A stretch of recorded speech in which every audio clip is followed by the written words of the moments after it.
As we're in the UK and have two Europeans on the panel, I'd love to turn to them to maybe answer a two-parter.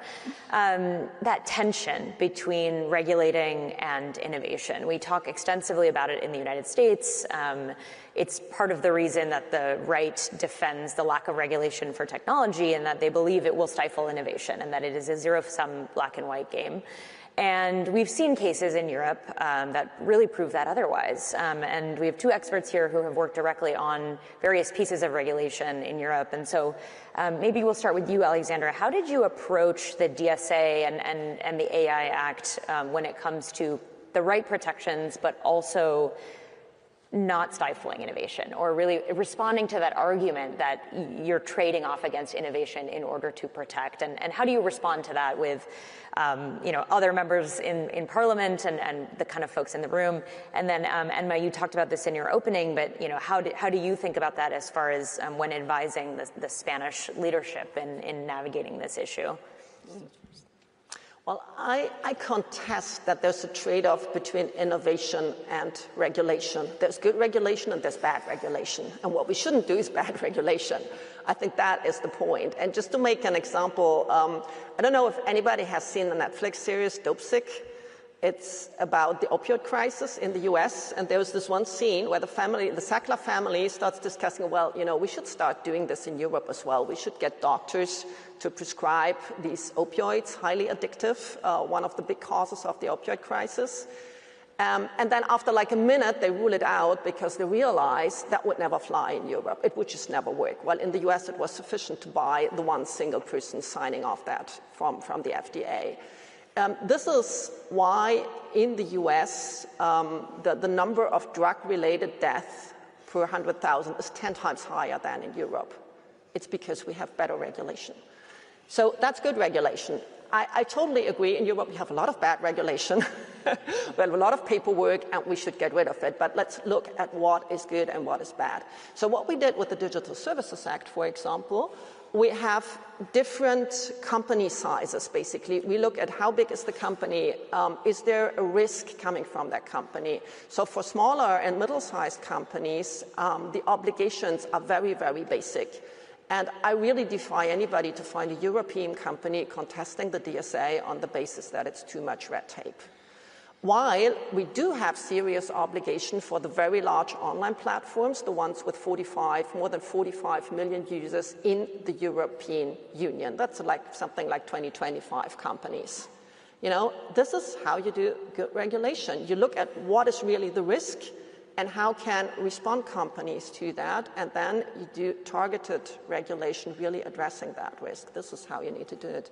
Can I just add something? Yes, please. So when it comes to regulation, I'm a software engineer by profession, and you don't want to kill creativity.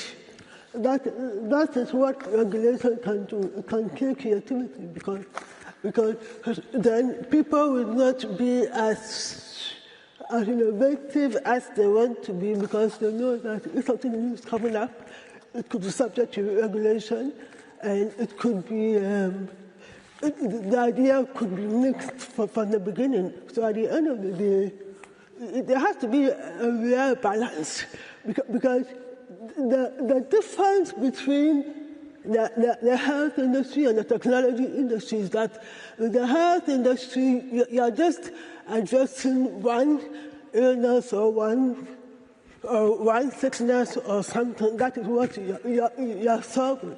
But with technology, the possibilities are endless. You don't know what can come out of anything. I mean, I can sit down to write something, then before I know I have come up with something that I didn't even think about. So if I have a regulatory body that is actually monitoring my work and telling me I can only do A and I cannot do B, then it would kill the creativity. So we have to strike a real balance. And I don't think we have been able to get it right up to now. That is why the social media platforms and things are largely unregulated, because where do you draw the line?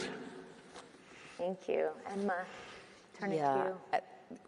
Regarding what we were saying in our yesterday's conversation, we have to link all this AI discussion with our will to protect our democracies. That's something that is super important. It's not only about individual rights that it is. It's also about how to keep safe our democracy. How can we prevent the attacks and intervention in our elections? How can we keep safe our people from all this deep fake news where in the future, but it's not that far away, it's going to be super difficult to define what is real to what is not. So in that case, AI Act and all the legislation we've done in Spain, I think is crucial to protect what we have and stop being like, I don't know how to say it, like probably in a weak position. So there are some stats that says that in 2035, 58% of our jobs, of our employments, are going to be affected by AI. That's also an opportunity, because that could mean an increase of 8% on the GDP. That's really good. And it hasn't mean necessary to lose all that jobs, but only we are talking about improving the way that we work, like losing all these mechanical tasks that last us, and also a great opportunity to increase our productivity. For Spain, for the Spanish economy, for instance, that's a huge deal. But it needs, for instance, for trade unions, how to train all our people to embrace that technology without leaving it behind. It could be also a great opportunity to stop all this bureaucracy, to put together the administration and the citizens, because you have the opportunity to talk to the administration in your natural speaking, in your natural language. So you just talk with the machine and say, please, I need that. And it's going to be much easier and also quicker. So for that instance, that could be not only something that could be weak for democracy, but also a strengthen. And I think that's the point of view that we need to tackle, to embrace that opportunity and to avoid all the risks. Tim, jumping off the economic incentives and impact on economy point, we talked a little bit yesterday about some of the kind of concentration of power and wealth beneficiaries being among the platforms and the LLM developers. Yeah.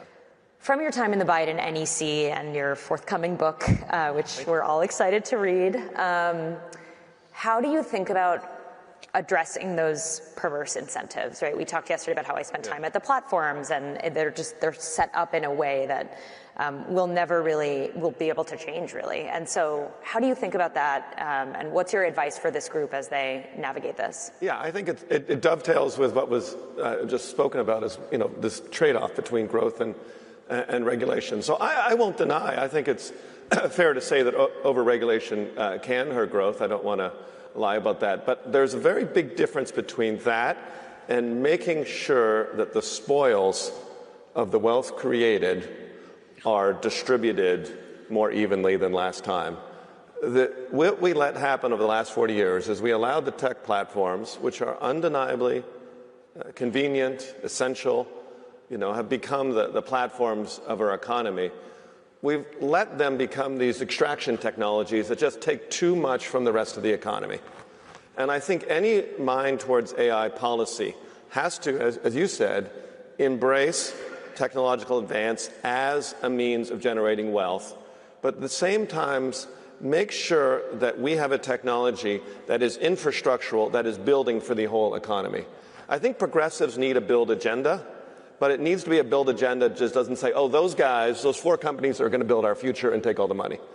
It has to be, how are these AI platforms, how is this kind of infrastructure, maybe like the railroads, maybe like electricity, going to support a lot of other economic activity? That is the kind of build agenda I think progressives can get behind.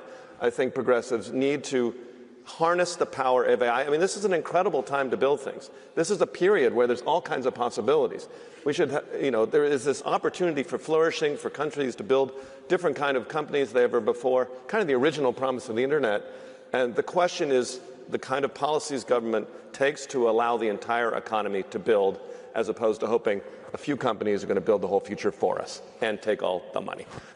Thank you. Yeah. One of the themes that I think came through there and that has come up yesterday extensively is on messaging and how the left, I think, can candidly do better than we have been historically. Alexandra, what is your, we chatted in the working group yesterday, what is your advice or your thought on how we can really scale a smaller number of succinct messages across the progressive movement? How would you advise this group to do that effectively if you were given the chance, which you are in your position?